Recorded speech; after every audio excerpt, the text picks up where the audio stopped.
This is the Action Movie Guys podcast, bringing you action movie reviews from across the decades, plus box office numbers and insight like never before. And now, your hosts of the Action Movie Guys podcast, Alex and Nate. What's up, everyone? Welcome to episode number 362 of the Action Movie Guys podcast. I'm your host, Nate, and this is my co-host, Alex Figueroa. And Alex, on this episode, we're going to be wrapping up another one of our months. You know, every month we have a theme, either a star or a genre of movies. And this month's genre was Steven Seagal. He's a genre to himself. And we're going to be wrapping this up with a movie from 1988 called Above the Law, directed by Andrew Davis, who we recently discovered was a secret Action Movie Guys director who's done some movies we like. So we're going to be taking a look at this movie. I got a couple of little fun facts about our little month here with Seagal, and then we're going to jump right into the review. Now, before we do, I got to ask, A, had you heard of this movie? And B, had you seen this movie before this? Well, I heard of this movie. I never seen this movie. I heard of it. But I'm going to say as a whole, the Steven Seagal month, I've been a little disappointed. I was 50-50 with a lot of these movies. Uneven. We'll call this month uneven. It's an uneven Seagal month. Uneven Seagal. I like that. Uneven Seagal. That's pretty good. He's not Steven. He's uneven. Yeah, I think you're right. I agree with that statement. I think, especially coming off of Mel Gibson month, we got was spoiled. A banger month. Jean-Claude Van Damme month was a banger month. I didn't like The Quest, but I like the other movies we did. They were good. And this month got off to a really good start. Under Siege was awesome. Out for Justice was secretly awesome. And we came up to Hard to Kill, which was not so awesome. And now we're at Above the Law. So we're going to give you our 2 cents. Now, before we do, a couple things about this movie that I want to tell you before I give you the Rotten Tomato scores. Number 1, this was Steven Seagal's first movie. This was his debut. Oh, okay. Yes, 1988, first film. Now, funny thing is, and I did not do this intentionally, and I didn't even realize that I did this. Of the 4 movies we did for Steven Seagal month, they were 4 of his first 5 movies that he ever made. So the only one we didn't do was his third movie. This was his first movie, and we did it. Hard to Kill was his second movie ever, and we did that last week. Okay. The third movie was a movie called Marked for Death, and we did not do that one. I heard that was good. Well, I read the plot, and it made me laugh. So I was like, I wish we would have done it. It was about Jamaican drug lords and voodoo, and I'm like, oh, frick. I remember I heard a lot of people say Marked for Death is a good movie. Yeah, so we didn't do Marked for Death, and then his fourth movie was Out for Justice, and his fifth movie was Under Siege. So we did 4 of his first 5. Maybe one day we'll do Marked for Death. I have to think of a theme that I could fit it into. Jamaican cartels. Movies with 3 titles. 3-word titles. 3-word titles. I mean, we're doing 1-word titles later. So there you go. So maybe we'll do that. But anyway, also, he was a co-writer on this movie with the director, Andrew Davis. And you would know this just by watching it. He made sure to include a lot of his real life into this storyline, like the whole thing about him moving to Japan and teaching at a school. Now, that's all real. Like, if you look up Steven Seagal's biography, that really happened when he was 17. He went to Japan and trained, and then he became a trainer at Aikido. He's like a 7th degree black belt or whatever. Now, the part where it gets fake is where the CIA recruited him. That didn't really happen. But, he included some of his real life. So, a couple little fun facts there. Co-wrote it. First movie ever. And let me give you some Rotten Tomato scores for this. And you tell me if you're surprised by these scores, because I'll tell you right now, I'm not. This has a 50% from the critics and a 48 from the audience. Liked it less than the critics. Do you find those numbers surprising? No, I'm not. I'm not. I'm not at all.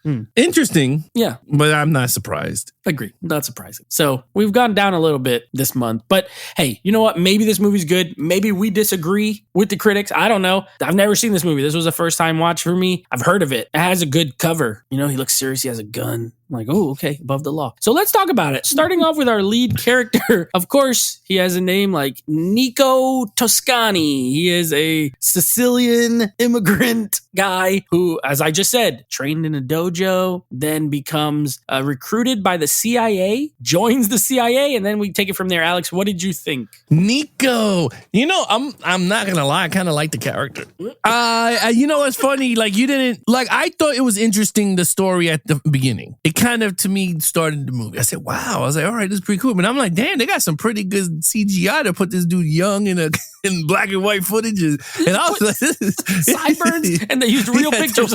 reading sideways.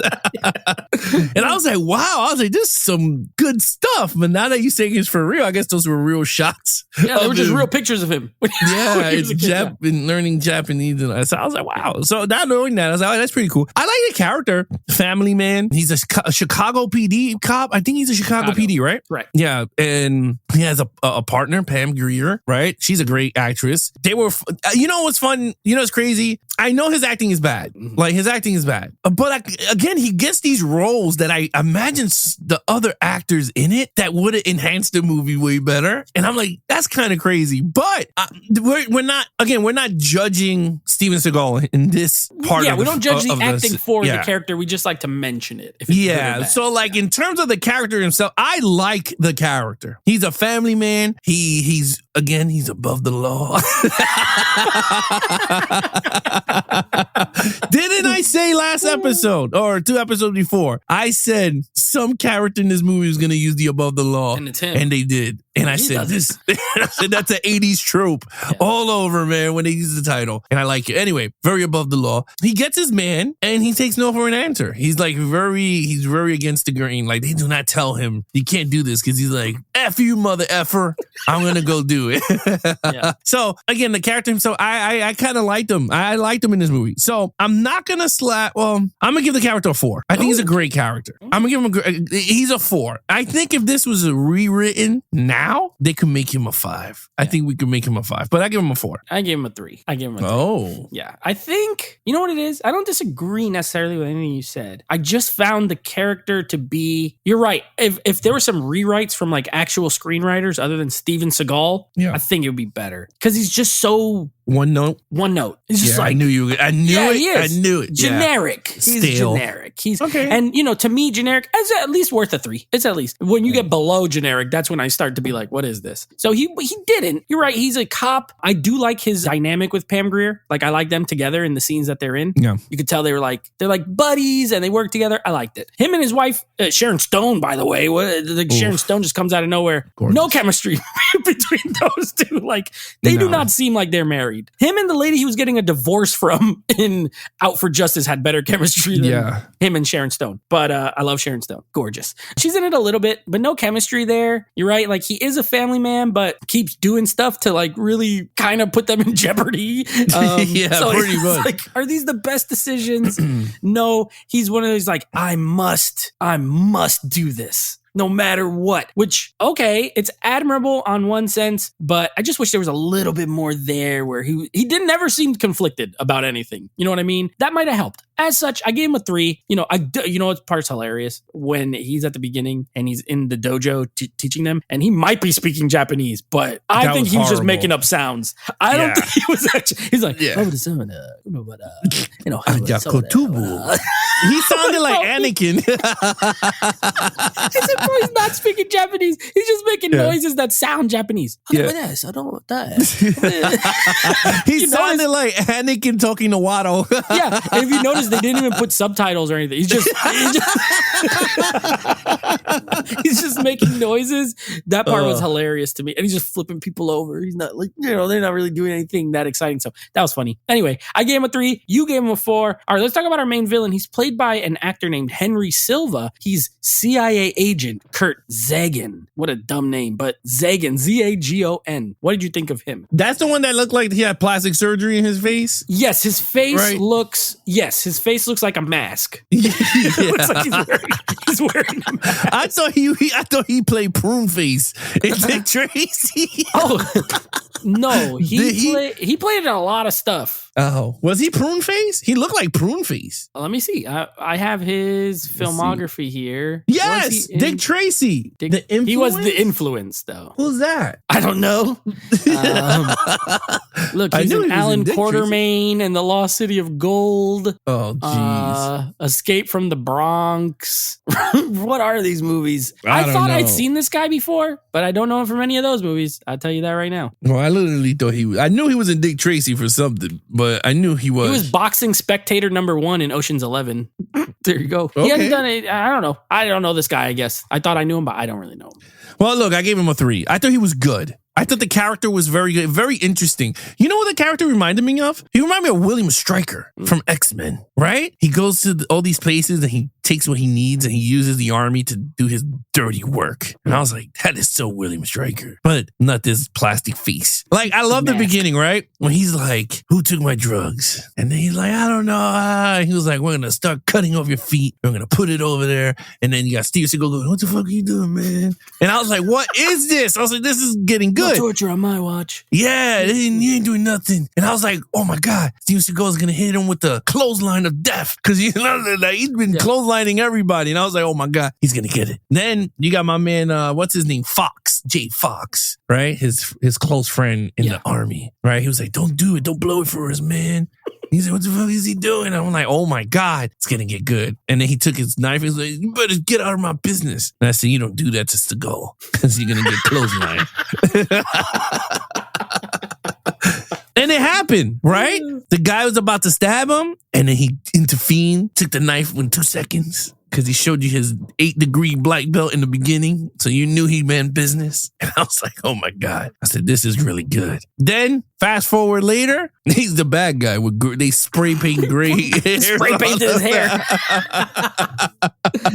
They put white hair on him. Yeah. And his face still looks plasticky. Mm-hmm. And you're like, oh my God. But I kind of like the character. Like I said, like it came full circle, right? He knew they were doing dirty stuff. He got out of it, comes back years later or decades later. It's the same guy, and now they're trying to kill him. The guy has so much influence in the FBI and higher ups and everything. Again, I thought he did a good job because he did interact with the good guy, right? He stabbed him with the truth serum or whatever it was. I thought it worked out well. So I give him a good. I gotta give him 3. I don't think he was like the best, but I give him 3. By the way, this Henry Silva just passed away. 2022. He was 95 years old. Oh, good for him. Lived a long life wearing a mask. Henry Silva. Okay, Zagan. I gave him a 2. I gave him a 2.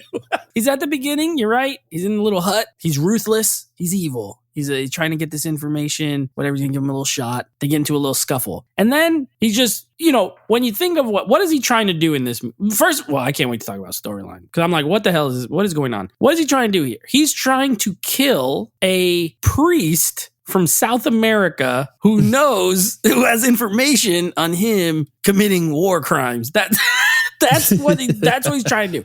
Oh, and he's trying to kill the senator. Yeah, that was well, the plot. Yeah. also. Yeah. But yeah, the reason, like the whole thing with the church, there's like, we'll have to wait till storyline. Anyway, that's like he did war crimes. He's a war criminal, and I think that's what that early scene is supposed to like let on. Like, oh, this guy does things you're not supposed to do when you're in war. So he's a war criminal, and then you're right. Like, so they did the reverse. So for Seagal to make him look younger, they just glued some sideburns on him, and then this guy to make him older, they spray painted his hair gray a little bit. So I'm like, okay, cool. He's now like, he's still in the CIA. He's high up, but I don't know. I just felt like he was kind of bland. I don't like I didn't like his performance. I thought he was very like, I don't know. I thought he was kind of whack. And then at the end, they get Seagal in the chair. They put the zip ties on him. And he's like, gives him the shot. And he's, his bad acting. He's can't do it. Like when he was waking up from the coma in Hard to Kill. He's doing all this weird stuff. My man just busts out of there and puts him in a chokehold and dead. And he's dead. And that's it. He's just so a little underwhelming. I give him a 2. I don't know. I don't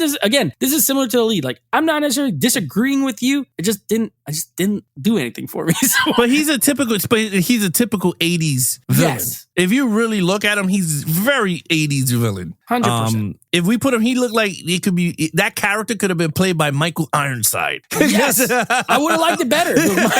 Michael Ironside. I love Michael Ironside. That's what I'm saying. Like, he could have played him, or my man, what's his name? The Dick, Richard Dick, or whatever his name is, from RoboCop. He played the bad guy. He was the captain in Beverly Hills Cop. Ronnie Cox, something like that. The black guy? No, the white guy. Oh, the white guy. He played the one who made Ed 209 in RoboCop. Yeah, I can't think of his name right now. But yeah, anybody like that could have played him. Any of those guys could have played him. You're right. I would have liked it better if any of them played him. RoboCop. So yeah, I give him a 2. Ronnie Cox. Yeah, I was right. Ronnie Cox. Yeah. Ronnie Cox would have been good. Yeah. Michael Ironside would have been really good. Michael Ironside. This is his character written all over. Spray paint his hair gray.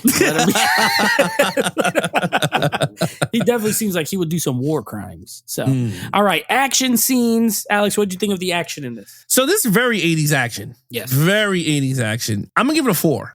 I don't think it's like the best at 80s action that I've seen. And I've seen a lot. This one's not up there, but it does give you a lot of action scenes. You got car chases. You got parking lot chases, shootouts. You got Steven Seagal versus 5 dudes in an Arab store whipping ass. But again, I guess because we've seen a lot of his movies back to back to back, I feel like it's the same choreography. I don't know if you feel the same thing, like what I mean. Like if you understand what I mean, because I feel like everyone's getting the Seagal clothesline of death.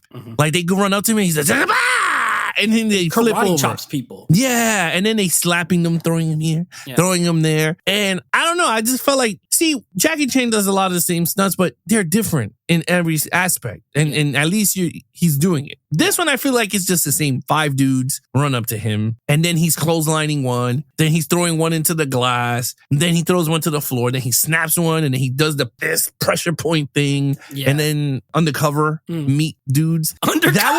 Undercover meat dudes. Yeah, like so like I it was weird because like that shootout, it just felt 80s. I don't know how to explain it. Like it just like Just he's the way it's shooting. shot. Yeah, it just felt off at certain things. Like I couldn't give it a perfect because I'm like, And then the shootout in the apartment, right, where Pam Grier gets shot with the shotgun. Yeah. And he was like, no, and he's like shooting, and she went like slow motion backwards and then down the stairs. Just like Hard to Kill. What is this? Every movie, people getting shot with shotguns in slow motion. And but she was okay, so I shot a shotgun, right? And I'm like, she was distanced away from that dude, but she got full close, like shot. Yeah. Like if you look at the pattern, I was just like, it looked like she got shot close up, but she was literally like 20 feet from the guy, and she flew. And I was just like, geez, yeah, very, very movie. So I was just like, okay, that's one thing I do like about modern action. Like now you see the velocity of these rounds getting hit with these guys, because back then in the 80s, like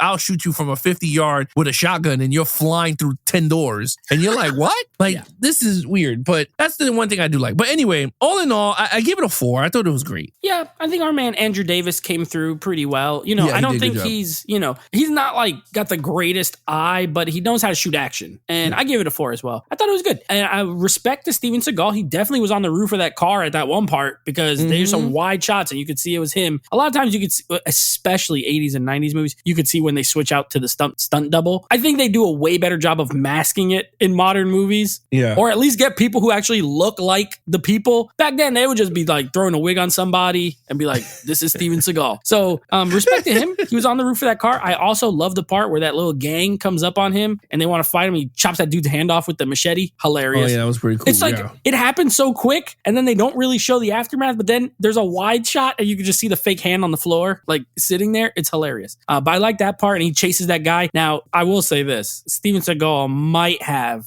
the worst run of any of the his wrists were just like, he was flopping them things. And I'm like, why would he put a scene in a movie where he has to run if he runs like that? Now, eventually he fixed his run as he's going, but I would challenge you to go back, watch the start of that foot chase, and just watch his arms flop around. Horrible. Hilarious. I was cracking up. But yeah, I give it a 4. I thought there's a good amount. You're right. There's a car chase, there's foot chase, there's shooting, there's his terrible Aikido. I will agree with my brother. This is the worst martial art. It's not fun to watch. Like all you do is throw people out the way. Like you just dodge and like scoot out the way. So not very exciting, not high impact. It makes choreography tough because like, what is the other person supposed to do? Just throw a punch and get flipped over? Like it's not that cool. So yeah, repetitive in his movies. I agree with you. That's why his best stuff, like Under Siege, was like one of the best because he has the double Uzis. Like give him something to do other than flip people over. You know what I mean? And he was a chef. Yeah, and he was a chef. And he was just out here cooking and shooting. So,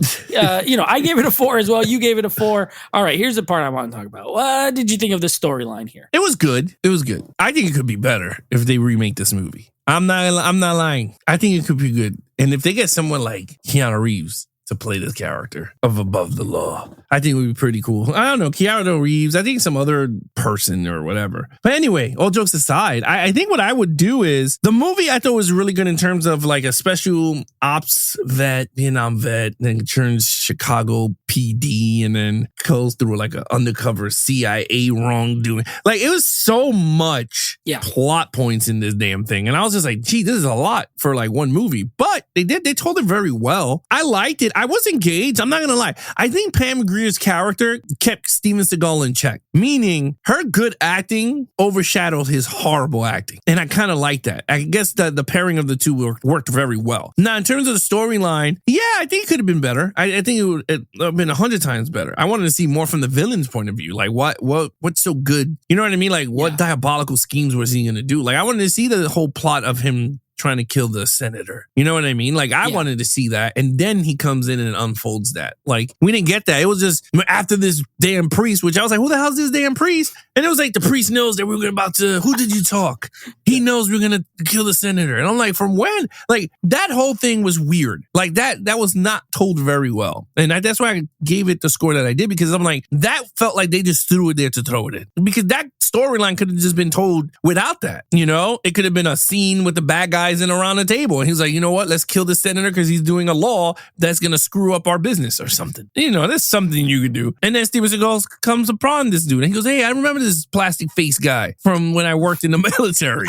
And I would be like, this is cool, you know? But they didn't. They went down the route with the priest and all this. And I was just like, that's weird. Didn't work for me in that sense. You're right. Sharon Stone should not have been in this movie. She's hot, but she should have not been in this movie because she had nothing to do in this movie. I thought they were going to kidnap her, maybe. Could have been something like a Lethal Weapon type of movie that he has to save his family at the same time try to save the senator. I mean, oh, this is actually pretty cool. We didn't get that. So it was, I don't know. It's like a love or hate I have with this movie because I think it's a very well 80s movie. I'm not saying it's not. This is a very well 80s movie and I think it's a pretty good storyline for an 80s film. So I'm going to give it a 3. Like I said, I think it's a good storyline. All right. If I had to use one word to describe this, it would be convoluted. This movie is very convoluted. There's a lot of, you're right. You know, in your description, you describe exactly how I felt about it, where I was constantly asking questions. Oh, everything is why. Why are they going after this priest? What is up with the priest in the first place? And they're trying to blow up this church. And then like, why are you trying to blow up a church? And then there's drug dealers involved. And then you're trying to find the drug dealers. They have C4. Why do they have this C4? How'd they get it? Who gave it to them? And then it turns out it's a CIA guy because the guy knows secrets about him. And then there's politicians involved. And then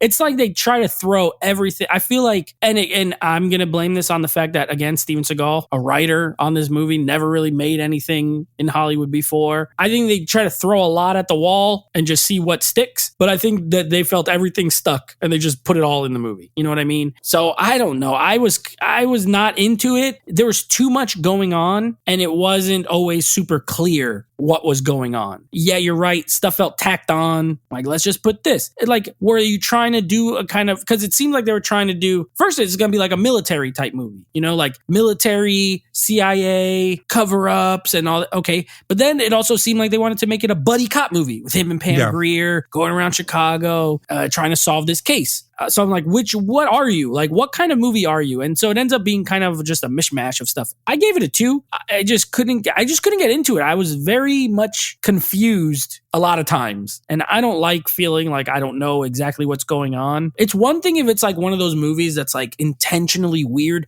I just think this had too much in the script and could have cut. And the thing is, like, it's not a long movie. Again, 90 minutes or so. Yeah. But they could have, I wish they picked a lane. Pick a lane. Either go with the whole CIA cover up and make him a cop, but don't add that other kind of buddy cop type layer to it. Or do that. Make it a buddy cop movie where, you know, they stumble upon this whole CIA guy but they try to do both and it didn't always work for me. So 3 for you, a 2 for me. Go ahead. It felt very, I know I'm going to say it, but it felt very Lethal Weapon 1. That was executed much better. Well, yeah, 100 times better. But if you really look at that storyline, right, Riggs and Murtaugh stumble upon the army and the drug thing, right? And now they're in, you know, they can't get off the case because now they're involved in the whole thing. That's perfect. So, that's perfect. This was way... They added the part of the past stuff where he was in the CIA, but then they don't really cash in on it because you're telling me this guy went from a CIA in the military to just a cop, a regular Chicago PD. You're right. I that's a good comp in a way that's done the way that this should have. and they did it a little different. But if you look at it, it's the same characters, right? If you look at it from my point of view, Pam Grier is Murtaugh. Martin Riggs was a special Navy or whatever, Navy SEAL or whatever what he was, Special Forces Ranger in Lethal Weapon, and Steven Seagal is a Vietnam Special Ops. Yes. Same fucking storylines. Yes, but the difference is that they did not show Riggs in the war. No, but they hinted his story. Yeah, exactly. exactly. I totally and that messes it up. And also, Murtaugh is like, has way more Pam Grier got nothing here. She's just the side chick. She's a single. Yeah. So yeah, you can make the comp. I'm not disagreeing with you, but to the point of that movie is so much better because of how it does everything. This is like the Diet Coke Zero version. Okay, I see that. Needs the sugar. Give me the sugar. Yeah. All right. Overall, what did you give this one? All right. So overall, I'm going to give it a 3. I thought it was a good movie. Way better than Hard to Kill. I don't care what anyone tells me. Hard to Kill. Hard to Kill was hard to watch. There you go. There you go. Our brain synced on that one. Yep. Yeah, I'm sorry. I think this movie was actually really good. I enjoyed it for what it was. I think it could have got fixed. I believe some of these movies that we've been watching could be remade, but again, if it needs and warrants the remake. I don't think remaking every movie like we're getting now works, but I think certain movies could benefit from the modern writing and enhancing storytelling could work. This one, I believe, could. They did Death Wish, which didn't need a remake. This one, I think, could get upgraded and done pretty well. Out for Justice, another storyline could be told very well. And I think, I'll be honest with you, I would even say if you could get a director like Martin Scorsese to play it, because that's a very type of his storyline, like Goodfellas type of you got literally like mafia. Yeah, I think Martin Scorsese doing Out for Justice would be like, you'd be like, holy shit. You'd be like, yo, this is cinema. Yeah. This is art. This is art. Film. Yeah. So I think that would work. But anyway, I enjoyed this movie a lot. I thought it was really good. Steven Seagal wasn't as corny as the other movies that we've seen. Very thin, like skinny Steven Seagal in this one. His running, the Tom Cruise run, does not work in this movie at all. But all in all, I enjoyed it for what it was. This movie, Under Siege, Out for Justice, Above the Law, were my favorite ones in this month. I'm going to be hands down. Now, if I have to put them in order, it would be Out for Justice number 1. Then comes Under Siege, then Above the Law, and then Hard to Kill. I could care less. Because I really like Out for Justice. I think the villain in that movie is what made that movie. So yeah, I gave this movie a 3. I gave it a 2. But I think you're more on target with the consensus. This movie, the funny thing about this movie is like it did okay when it came out, but it grew sort of a following afterward as far as like 80s action movies goes. It is one of his more popular movies in general. I didn't love it as much. I gave it a 2. I don't know. It didn't jive for me personally. I 1,000,000% agree with you. This is the type of movie that if they could remake it, no problem, because this movie had a lot of flaws. Fixable. There are movies similar to it, but you could literally like use the title again, Above the Law, and do it better. Out for Justice, I agree with you. I love it as it is. I will absolutely watch that movie again, but they could remake it with with a better actor in the lead role who could kind of play that New York. He tried his best, but who could play that New York guy, cop, who's like grew up with it could be so good. And the one that we have, it's like cheesy, but awesome. And they could make it just straight up good, honestly. So yeah, I agree with that sentiment as well. But yeah, I thought this movie was okay. It was just okay. By the end of it, I was like, okay, it's whatever. It's definitely better than Hard to Kill. Like Hard to Kill is horrible. I don't think this movie's horrible, but it has flaws. At least it has good action though. The lead character's good enough to watch. Like it misses for the most part for me, but Hard to Kill misses in every respect. There's nothing good in that movie. Like I really hated it. So I would probably rank them similar to you as well. All right. So what is your total points? A couple points higher than mine. 17 out of 25. I have a 13 out of 25. Yeah. I was hoping I liked it better just because I knew of the kind of the following of it, but it is what it is. We're done with Steven Seagal though, Alex. We're moving on. So let me tell you what we got coming up. Next week, we will be continuing on with the Police Story movies with Police Story 2 starring Jackie Chan. And then we have a new month. It's June. It's time to start a new one. Here are the titles we're going to be doing. First up will be a movie called Black Mask. Then we're going to be doing a little Unleashed. Then we will be watching The Forbidden Kingdom. And then we will be watching Fearless. If you're listening at home, these are all movies that star the one, the only Jet Li. So we're going into next month's like almost full martial arts, except for the very last week, because we're doing Jackie Chan movies and Jet Li movies at the same time. And the fun thing is, The Forbidden Kingdom stars both of them, Jackie Chan and Jet Li. Oh, that's cool. Yeah, so Super Cop 4 and The Forbidden Kingdom will be the same week, and then the other movie will be moving on to our next like franchise. But I thought that was a good way to kind of end one franchise and continue on with the Jet Li month. So of these movies, how many of them have you seen? None. Okay. I have seen 3 out of 4. I've never seen Black Mask. And this was like his first one that put him on the map here in America. I don't think it's an American movie, but it's the one that like kind of made him more well known. It was in the mid 90s. And then after that, he did like Lethal Weapon 4. And then he started doing all those movies, you know, where he was the star. So I've seen Unleashed, directed by our boy, Louis Leterrier, who of course directed The Incredible Hulk with Edward Norton. And he directed Transporter 2 and Fast and Furious 10. And then The Forbidden Kingdom, that is an interesting one. That's Jackie Chan and Jet Li. And it's one of those like, it's like a fantasy type martial arts movie. And then Fearless is, I wanted to pick one of each type of genre. And Fearless is one of those like Asia, like a classic, what are they called? Like wuxia type Chinese movies. So like, you know, wire work and all that kind of stuff. Ancient China. That's where that movie takes place. So yeah, we're going to be doing a little bit of Black Mask is like sci-fi action. Unleashed is like R-rated hard action. Forbidden Kingdom fantasy action. Fearless classic ancient China action. Oh, that's pretty cool. Yeah, I never seen none of those films. So that's gonna be pretty fun. First time watches. I like doing first time watches. Same. Yeah, I like when we watch them for the first time because then it's like discovering. I do like doing ones I know, but I like discovering movies. Yeah. All right, guys. You guys want to follow us in our social media accounts? Please follow Nate over on Instagram at Netflix Reviews. Anything ANG Podcast. We are on Instagram at Geeks and Flicks. And of course, you can follow the podcast over on YouTube on our YouTube channel at Action Movie Guys, or you can take us on the go with YouTube Music or Apple Music, Spotify, TuneIn Radio, Pandora. Anywhere you listen to your podcast on, we are on that station. Now, if we're not, let us know, email us, and then we'll put our podcast there. Other than that, he is your host, Nate from Netflix Reviews. I'm its co-host, Alex Figueroa. Be awesome to each other and geek out.